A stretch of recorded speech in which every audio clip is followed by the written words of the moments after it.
Pertanyaannya adalah apakah Prabowo mau dan berani, itu saja. Nah, saya dulu sebelum itu Bang, seberapa kuat Prabowo? Kalau Prabowo memilih rakyat pasti kuat.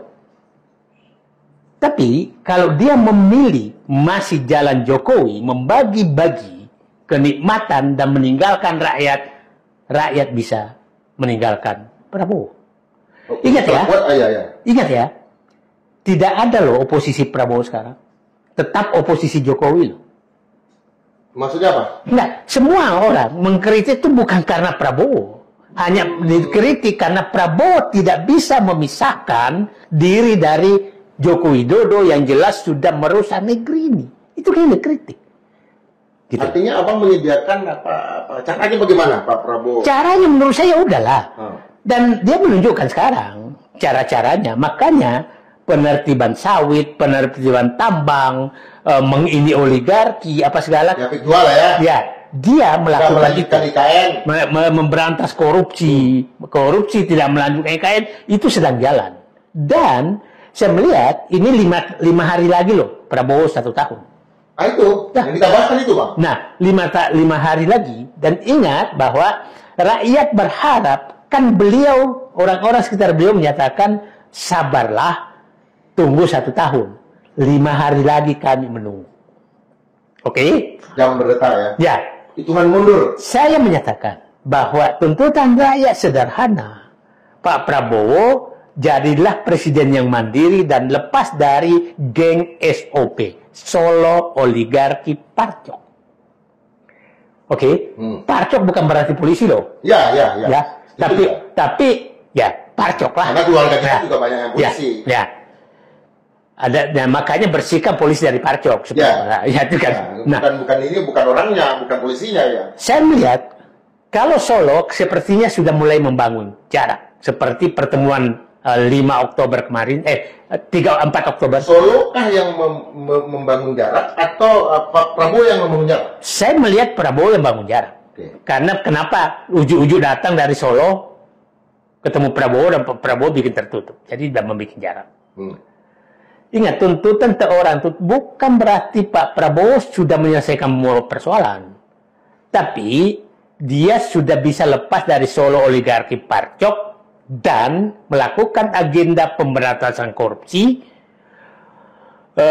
menunjukkan membentuk pemerintahan bersih, kemudian mengambil aset negara yang dirampok. Itu kan 3 yang dituntut. Di awal pemerintahan Prabowo kita sudah mengingatkan memang bahwa sepertinya Prabowo ini terpenjara oleh Joko Widodo. Tapi dalam analisis saya yang sering terjadi bahwa ini saya bagaikan Prabowo memakan bubur panas yang saya melihat semakin hari semakin agak menjauh dari rezim dari geng SOP Solo Oligarki Parcok. Nah, sehingga di reshuffle kemarin saya menyatakan bahwa Pak Prabowo sudah memiliki 5 sendok untuk memakan bubur panas tersebut. Pertama adalah Jamari Caniago yang diangkat sebagai Menko Polkam. Ingat, Polkam ini mengendalikan kepolisian, Kementerian Pertahanan, dan TNI. Nah, yang paling penting di sini adalah kepolisian. Nah, Jamari Caniago, bagi yang belum paham, Jamari Caniago ini adalah orang bekas komandannya Pak Prabowo. Dia 3 tahun di atas Pak Prabowo. Nah, Jamari Caniago kita sangat kenal saat itu pada saat Pak Prabowo diganti oleh Pak Habibie sebagai Pangkostrat, diganti oleh Joni Lumintang. Joni Lumintang hanya 17 jam. Setelah itu Jamari Caniago menjadi Pangkostrat. Itu mengganti Pak Prabowo. Joni Lumintang hanya 17 jam. Nah, sendok kedua adalah Syafri Samsudin. Syafri Samsudin, jenderal purnawirawan yang baru juga dinaikkan pangkatnya, adalah Menteri Pertahanan. Ini teman dekat Pak Prabowo, soulmate-nya betul, seangkatan dia, karena Pak Prabowo itu dulu sebenarnya angkatan 73, seangkatan dengan SBY, tapi tinggal kelas tanda kutip, bukan karena bodoh, saya tahu sejarahnya kenapa tinggal kelas, nah sehingga menjadi seangkatan dengan Syafri Samsudin. Nah, tapi Syafri Syamsuddin saya tahu saya 2 tahun lebih muda daripada Pak Prabowo. Nah, Syafri Syamsuddin sebagai Menteri Pertahanan memang teman baik Pak Prabowo dalam segala hal. Nah, Pak Syafri Syamsuddin sebagai Menhan eh, sebenarnya ada jabatan yang sangat strategis yang melekat secara ex officio di Menteri Pertahanan, yaitu Ketua Dewan Pertahanan Nasional, Ketua Harian Dewan Pertahanan Nasional. Nah, ketuanya adalah Presiden. Nah, Dewan Pertahanan Nasional ini diberikan tugas oleh Presiden sekarang untuk mengkoordinasikan pengambil alihan aset-aset negara yang ilegal yang diambil oleh oligarki. Sendok ketiga adalah Ahmad Doviri. Ahmad Doviri kita kenal bahwa ini saya banyak bertanya kepada senior-senior Polri bahwa ini salah satu personel Polri yang sebenarnya berada di garis lurus. Dia 2 tahun di atas Sigit Kapolri, jabatan terakhir Wakapolri dan pensiun, dan orang inilah yang memecat Sambo pada saat terlibat penembakan sopirnya, dan kita tahu penyimpangan terjadi. Dialah yang melakukan pemecatan Ahmad Doviri ini. Nah, kita tahu bahwa pengangkatan Ahmad Doviri ini menarik karena sebelum diangkat menjadi namanya staf khusus Presiden bidang ketertiban dan urusan ketertiban dan keamanan serta reformasi kepolisian Republik Indonesia. Dan sebelum diangkat, diangkat sebagai staf khusus, maka bukan staf khusus, penasihat khusus Presiden. Nah, sebelum diangkat menjadi penasihat khusus Presiden, beliau dinaikkan pangkatnya menjadi bintang 4. Ini artinya memang ditugaskan untuk melakukan reformasi kepolisian. Saya bertanya kepada banyak pihak dan menganggap bahwa Ahmad Doviri ini memang hanya tertutupi kemampuannya selama dia dibawa Sigit. Nah, kita berharap bahwa Ahmad Doviri ini mungkin segera membentuk komite reformasi kepolisian yang Presiden segera membentuk, tentunya Ahmad Doviri yang mengendalikan. Dan jadi sepertinya Pak Presiden sekarang ingin Ahmad Doviri ini melakukan pembenahan di kepolisian Republik Indonesia, termasuk bagaimana menjaga ketertiban masyarakat. Ini sendok ketiga. Sendok keempat, Pak Presiden sekarang adalah Purbaya, Menteri Keuangan. Purbaya ini sebenarnya istilah saya membuka kotak Pandora kesalahan monopoli kebenaran kebijakan ekonomi yang dibuat oleh rezim pemikiran Sri Mulyani selama lebih 20 tahun yang faktanya betul-betul merusak, tidak memberikan perbaikan apapun terhadap ekonomi Indonesia. Pasti pihak lain membantah. Saya ingin memberikan bukti bahwa sejak Sri Mulyani menjadi presiden sampai sekarang, utang naik itu dari 1.400 triliun menjadi 10.000 triliun utang pemerintah. Bunga utang naik dari sekitar 1,5% menjadi 7%. Ekonomi Indonesia itu sekarang jauh lebih tertinggal dari seluruh negara-negara ASEAN yang sekarang menjadi hanya mungkin mendekati setara dengan Timur Leste. Dan padahal pada saat Sri Mulyani masuk sebagai menteri mengendalikan pemikiran pembangunan ekonomi Indonesia itu di atas dengan negara-negara ASEAN. Itu sendok keempat. Sendok kelima adalah Rosan Roslani. Rosan Roslani ini CEO Danantara, Menteri Investasi sekarang. Dengan diberhentikannya Erick Thohir, maka artinya BUMN itu betul sekarang di bawah komando Danantara. Nah, sehingga Rosan kita harap betul-betul menjadi sendok kelima menyelesaikan masalah rusaknya BUMN oleh rezim Jokowi dan Erick Thohir dan Sri Mulyani, karena betul-betul dirusak sama dia.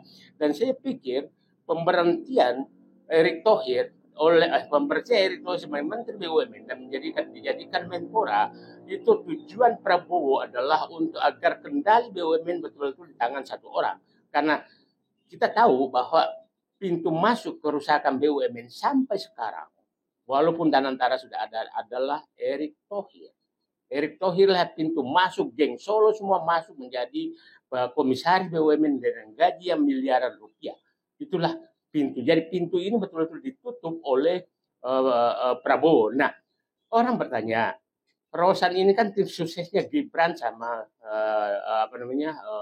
Prabowo. Apakah orang ini geng Solo? Saya menyatakan, saya kenal beliau. Beliau adalah profesional. Nah, saya pikir Pak Prabowo juga tidak mungkin sembarangan mengangkat dua tempat, Menteri Investasi dan kepala dan CEO Danantara.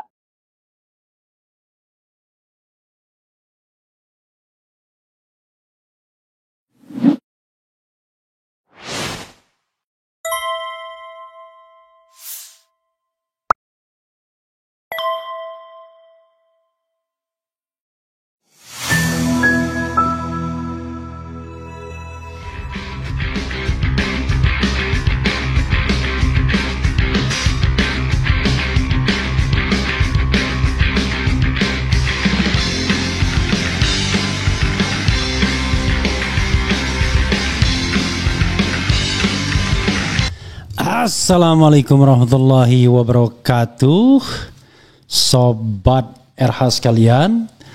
Jumpa lagi kita di channel yang keren ini. Keren, cadas. Ya, sobat RH sekalian, ini berita yang ngeri-ngeri sedap ya. Mengatakan bahwa 5 orang yang bisa membebaskan Prabowo dari cengkraman SOP. SOP itu Solo Oligarki dan Parcok ya, atau geng SOP. Oke, sobat RH sekalian, coba kita bacakan ya. Menarik ini, coba kita bacakan apa yang mau disampaikan oleh Mr. Said Didu ya. Sebagaimana dilansir oleh Jakarta1.com. Jakarta1.com, pengamat politik Muhammad Said Didu mengungkap strategi Presiden Prabowo dalam membebaskan diri dari cengkraman geng Solo Oligarki Parcok, geng SOP yang selama ini mengendalikan pemerintahan. Dalam analisisnya, Said Didu mengibaratkan perjuangan Prabowo seperti memakan bubur panas yang harus dimulai dari pinggir, tidak langsung dari tengah agar tidak membakar lidah. Menurutnya, Prabowo kini telah memiliki 5 sendok strategis untuk menghabisi geng SOP. 5 sendok itu adalah: pertama, Jamari Caniago. Didu sebut Menko Polkam ini untuk mengendalikan kepolisian. Pengangkatan mantan komandan Prabowo sebagai Pengangkatan mantan komandan Prabowo sebagai Menko Polkam dinilai langkah cerdas. Jamari Caniago yang dulu memecat Prabowo sebagai Jenderal TNI kini justru menjadi kepercayaan Prabowo untuk membenahi kepolisian, kata Said Didu di kanal YouTube-nya yang diunggah Kamis. Kedua adalah Menhan Safri Samsudin. Didu sebut sebagai sendok kedua untuk merebut aset negara. Menteri Pertahanan Menhan yang juga teman dekat Prabowo ini diberi tugas strategis mengambil alih aset-aset negara yang dikuasai oligarki secara ilegal. Target utama 5 juta hektar kebun kelapa sawit ilegal dan 4,3 juta hektar tambang ilegal, kata Didu. Ketiga adalah Ahmad Dopiri. Didu sebut sebagai sendok ketiga reformasi kepolisian. Mantan ex-Wakapolri yang memecat Sambo ini ditunjuk sebagai penasihat khusus untuk reformasi kepolisian. Sinyal kuat Prabowo ingin membersihkan kepolisian dari dalam, kata Said Didu. Adapun sendok keempat adalah Purbaya. Ia disebut akan membuka kotak Pandora. Menteri Keuangan baru ini diharapkan membongkar monopoli kebenaran kebijakan ekonomi Sri Mulyani yang dinilai telah merusak perekonomian Indonesia selama 20 tahun lebih. Terakhir sebagai sendok kelima adalah Roslani. Ia akan membenahi BUMN. Dengan pemberhentian Erick Thohir, kendali BUMN kini sepenuhnya berada di tangan Danantara di bawah komando Roslani untuk menutup pintu masuk geng Solo ke BUMN, kata Didu. Kendati begitu, kata Didu, Prabowo masih membutuhkan 2 sendok lagi untuk menuntaskan bubur panas SOP, yaitu sendok penegakan hukum. Posisi Menteri Hukum masih lemah dengan Yusril Iza Mahendra yang dinilainya sangat susah dipegang dan sering berubah pendirian, dan sendok pemberantasan korupsi Jaksa Agung Burhanuddin dan KPK masih menggunakan sendok lama yang merupakan bagian dari geng Solo. Said Didu mencatat beberapa jendela geng SOP yang sudah ditutup Prabowo.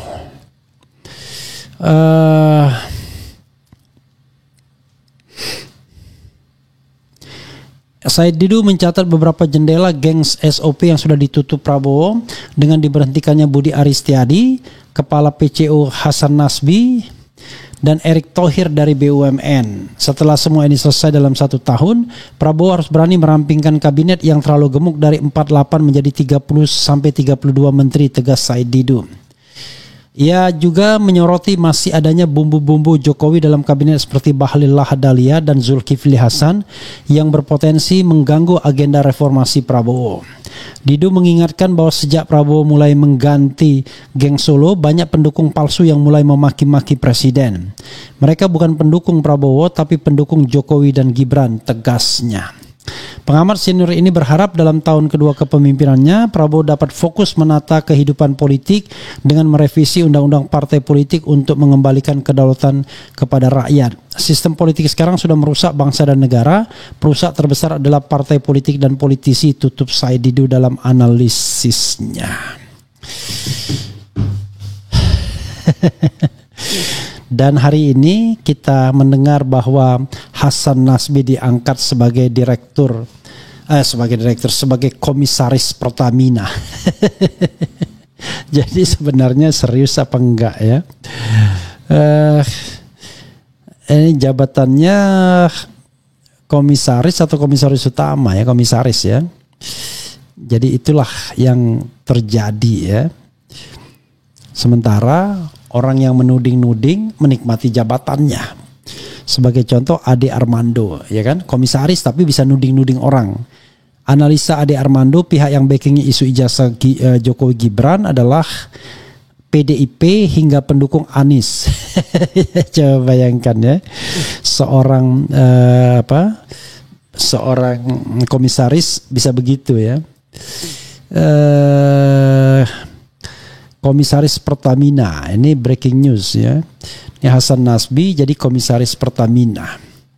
Jadi apakah analisis Said Didu itu benar atau sebenarnya tidak ada perubahan? Ya, jadi dipecatnya Erick Thohir bukan karena dia geng Solo, tapi dia tidak bisa dipegang oleh Prabowo atau Prabowo ingin memasukkan orangnya sendiri, kan begitu.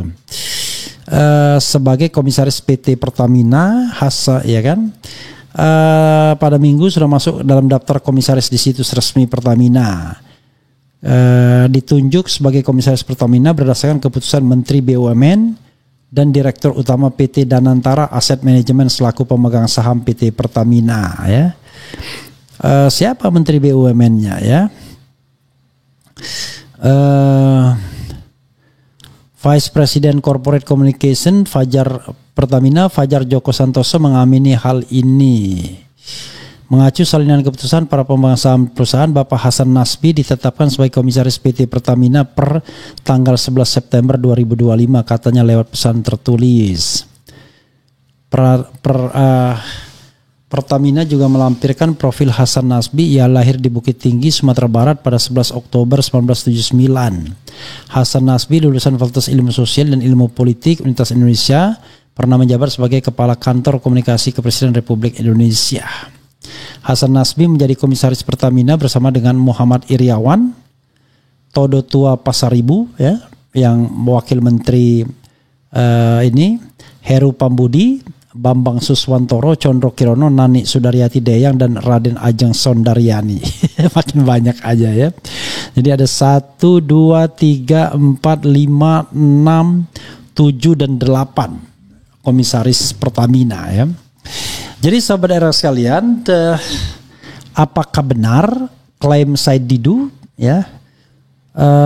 Apakah pengangkatan Hasan Nasbi sebagai Pertamina sebagai komisaris Pertamina sudah menggambarkan bahwa geng SOP sudah mau dihabisin? I don't know exactly. Ya, kadang-kadang tidak semudah itu ya. Yang jelas yang dihabisi itu adalah mereka yang terkait dengan PDIP itu yang dihabisi ya. Ada Budi Gunawan, ada Wakil Menteri Kehutanan, ada Kepala LKPP ya.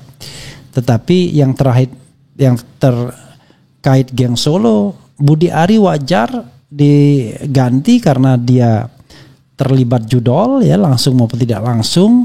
Kemudian Dito Aryo Tejo terlibat BTS. Apalagi Sri Mulyani memang sudah mau mengundurkan diri, Hasan Nasbi memang dianggap tidak mampu dan lain sebagainya. Tetapi Bahlil masih ada di sana ya, Erlangga Hartarto masih ada di sana, Raja Juli Antoni masih ada di sana. Tapi jadi banyak geng-geng Solo yang sesungguhnya masih ada di kekuasaan. Jadi tidak selamanya benar sendok menyendok bubur panas ini ya. Maka kita ke depan kita harus siap-siap saja dengan analisis bahwa Prabowo barangkali bukanlah yang seperti yang kita pikirkan. Ya, Prabowo adalah presiden yang mau berkompromi dengan geng Solo. Atau kalaupun kemudian ingin menunjuk orang-orangnya, ya lama negosiasinya. Hasan Nasbi dihilangkan tapi dimasukkan ke Pertamina. Ya, mungkin Hasan Nasbi lebih bersyukur jadi komisaris Pertamina ketimbang menjadi kepala PCO ya, Presidential Communication Office ya, di bawah tekanan yang terus-menerus. Kalau Pertamina gaji besar, nggak ada tekanannya. Jadi sobat era sekalian, itu sama seperti menteri yang menjadi komisaris mandiri, menteri olahraga yang dari Golkar itu lebih memilih menjadi komisaris mandiri, yang menjabat wakil ketua umum PSSI ya, entah masih apa enggak gitu ya. Begitulah sobat RH sekalian ya, mau diapakan lagi. Jadi ke depan ya kita menganalisis berdasarkan apa yang ada saja. Peta posisinya hari ini begini ya kita ungkapkan. Jadi kalau hari ini Erick Thohir digeser ke Menteri Pemuda dan Olahraga. Bukan karena dia geng Solo menurut saya, tetapi karena memang Prabowo ingin betul menguasai BUMN dengan danantaranya, sehingga tidak ada lah yang namanya dual loyalitas. Jadi adanya mono loyalitas. Tetapi bisa juga apakah iya Erick Thohir dengan Jokowi patuh? Saya kira enggak juga ya. Sebagai seorang profesional, Erick Thohir patuh dengan dirinya sendiri, patuh dengan kepentingannya sendiri. Buktinya dia berkampanye untuk menjadi calon presiden atau wakil presiden. Kemudian jangan-jangan yang menandatangani pengangkat Hasan Nasbi siapa? Doni Oskaria. Doni Oskaria juga ada kaitannya dengan geng Solo. Nanti kita lihatlah apakah betul ya analisis sendok-sendok itu. Kalau Jamari Caniago ya mungkin tidak ada kaitannya sama geng Solo. Yang kedua kalau Safri Samsudin ya. Kemudian kalau siapa lagi tadi, Purbaya, belum tentu juga Purbaya. Saya belum tahu track recordnya, tapi yang jelas dia orangnya Luhut Panjaitan dalam banyak kesempatan. Kemudian yang keempat, apakah kemudian kita tidak tahu akan lebih baik dengan Menteri Keuangan Purbaya ini atau tidak, karena saya to some extent masih mempercayai Sri Mulyani walaupun orang menjadi involutif kalau lama dalam kedudukan yang sama ya. Kemudian apakah Ahmad Doviri memang bisa diharapkan untuk menjadi ujung tombak reformasi kepolisian? Jangan lupa Ahmad Doviri orang yang bisa diterima konon katanya, tetapi kan diterima itu kadang-kadang sering karena dia kompromi. Kita tidak tahu kan. Kemudian apakah yang kelima tadi siapa? Apakah dia juga orangnya ya, yaitu Purbaya. Kemudian kelima adalah Rosan Roslani. Kalau Rosan Roslani kita tidak tahu karena Rosan Roslani ternyata tidak ditunjuk sebagai caretaker atau PLT Menteri BUMN, yang ditunjuk oleh Doni Oskaria. Karena Doni Oskaria wakil menteri. Mungkin akan digabungkan dengan Rosan Roslani. Nah, kita lihat dengan 5 ujung tombak ini atau 5 sendok ini Jamari Caniago, Menhan Safri Samsudin, kemudian Ahmad Doviri, Purbaya, dan kemudian apalagi siapa yang terakhir tadi, Rosan Roslani. Kemudian dicari sosok di bidang hukum dan di bidang pemberantasan korupsi, ya, karena Yusril dianggap lembek, KPK juga tidak seperti yang diharapkan, Kejaksaan Agung punya agenda sendiri, kita tunggu 2 sendok lainnya. Nah, apakah dengan 7 sendok itu istilah Said Didu, kita bisa berharap kepada Prabowo Subianto? Barangkali sudah saatnya kita tidak lagi mengidentifikasi orang berdasarkan apakah dia geng Solo atau tidak, tetapi kita mengidentifikasi orang berdasarkan kinerjanya, berdasarkan integritasnya, berdasarkan ya 2 saja, kinerja dan integritas. Kinerjanya baik dan tidak korup. Barangkali di masa lalunya dia orang yang korup, tapi dia berkinerja baik dan tidak korup. Masalahnya kan sudah kinerja, jadi prioritasnya kinerja baik tidak korup, dan jangan sampai kemudian terakhir kinerja sudah tidak baik, korup pula. Kalau korup kinerja baik ya masih ada 1 poin, atau sebaliknya kinerja buruk tapi tidak korup, itu buruk juga sesungguhnya, ya. Jadi sahabat era sekalian, nanti kita tunggulah apakah sendok menyendok ini memang benar, ataukah sesungguhnya kita harus rela melihat Prabowo Subianto sesungguhnya presiden yang serba ragu, pemimpin yang tidak jelas, pemimpin yang banyak omon-omon saja, atau memang betul-betul macan Asia dan sekarang sudah siap mengaum setelah 1 tahun masa kepresidenannya. Tapi kok macan ngaumnya lama. Macan kok bernegosiasi, berkompromi. Harusnya dari awal orang-orang yang terindikasi korup itu tidak diangkat dong. Ya, tidak boleh didikte oleh geng Solo. Tapi whatever it is, kita akan lihat ya. Mudah-mudahan arah pemerintahan makin baik, ya. Mudah-mudahan para pencoleng makin berkurang di seputar kekuasaan, atau sebaliknya ternyata kita harus rela melihat bahwa negeri ini biasa-biasa sajalah. Nanti setelah 5 tahun berkuasa, ya, hanya para penjilat yang mengatakan dia berhasil. Tapi orang secara objektif nggak bisa mengatakan berhasil seperti kepada Jokowi.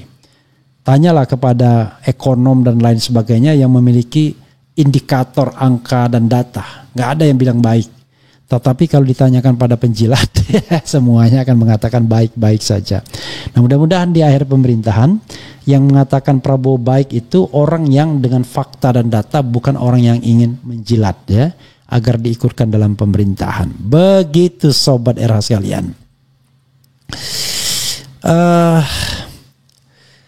Coba kita bacakan ya sedikit ya. Yang jadi tanda tanya, siapa think tanknya PPS ini? Ada enggak ya? Pak Prabowo Subianto. Alasan mengada-ngada Prabowo diatur Jokowi yang benar semua keputusan di negara ini, ya Presiden Prabowo, yaitu secara formalnya, tetapi kan informalnya kan kita tahu lah, politik itu tidak ada di ruang tidak berada di ruang hampa, ya. Kepemimpinan Pak Prabowo sangat-sangat diragukan selagi yang diduga termul-termul masih ada di dalam lingkaran istana. Mohon maaf, kami dari pihak RSJ telah kehilangan pasien. Terima kasih infonya. Maksud Anda saya Didu atau Prabowo, ya? Kemudian Bowo nggak pro orang miskin. Berharap hujan dari langit, air di tempayan dicurahkan. Geng Solo dan geng Kertanegara sama saja. Ini semua cuma permainan politik Mulyono dan Prabowo. Hidup Jokowi. Kemudian pembenci Pak Jokowi, ayo kumpul di sini. Hahaha. Apalagi ini, ya. Lama-lama saya benci. Tapi bukan benci sama Jokowi, tapi benci dengan orang yang dungu, ya kan, yang bodoh, ya kan, yang tidak bisa melihat masalah bangsa, tetapi hanya melihat dari sisi yang seolah-olah manusia itu tidak ada yang bisa objektif, ya. Siapapun pejabat dan presidennya sama saja karena sistem yang ngaco. Ya, ini lebih baik ini komentarnya, ya. Ungkap pembunuhan berencana KM 50, apakah ada geng Solo? Menurut kalian hal paling mengerikan di dunia ini apa? Kalau menurutku hal paling mengerikan di dunia ini yaitu kebodohan. Why? Lihat zaman perang 1, 2, 3 itu semua berawal dari kebodohan ya. Perang dunia maksudnya ya. Reshuffle hanya ngasih kerjaan pada orang-orang kaya. Kata Andi Azwan orang Jokowi semalam di CNN. Apa maksudnya? Solusinya 98 jilid 2. Kenapa yang masih berpikir Prabowo itu menyingkirkan geng Solo? Tidak, mereka itu berteman. Oke. Good save Pang ya. Kemudian banyak yang harus dinyah dari istana. Kita tunggu tanggal mainnya Wowo. Jika masih disimpan harus diduga Wowo juga termul mungkin ya. Apalagi nih. Yusril bilang baling-baling di atas bukit kemana arah angin atau penguasa biar dia diangkat menjadi pejabat. Hahaha. Betul ucapan Ferry Hamsari, bukan Ferry Hamsari, Ferry Amsari ya, F-A-R-I ya, Amsari bukan Hamsari. Dia nggak paham tata negara dan tata pemerintahan yang baik. Pak Anies akan tukar ke sistem khilafah yang bukan demokrasi apalagi. Macan tapi sama Matutina takut ya. Yang harus kita lawan adalah kebodohan. Assalamualaikum Babang Tri, jadi bintang tamu dong. Oke, kasihan Gatot enggak ditanggapin sama presiden. Hahaha, sakitnya minta ampun. Ini hanya orang bodoh aja ya. Hanya orang yang dipikirnya jabatan itu enak ya. Kemudian yang sering teriak NKRI harga mati, pasukannya sepi, bosnya udah mau dihukum mati. Kemudian I love Pak Jokowi dan Mas Gibran ya. Oke, boleh aja ya. Bang Sambo itu beneran di penjara enggak? Kalau ya iya di mana dan mana buktinya? Baca semua toh, haha, panas ya kamu Refli. Aduh, ampun dengan orang-orang yang tak jelas ini ya. Tapi ya itulah ya dinamika demokrasi. Yang paling penting dalam demokrasi itu sebenarnya Anda harus menjadi orang pandai. Pandai bisa berargumentasi dan pandai menolak argumentasi ya, bukan pandai memaki aja, juru maki gitu. Begitu saja sobat dan sekalian ya. Saya harus hidup teratur sekarang karena sedang mengarah kepada hal-hal yang jauh lebih sehat. Mudah-mudahan ya, doakan saja. Wassalamualaikum warahmatullahi wabarakatuh. Keren, cerdas.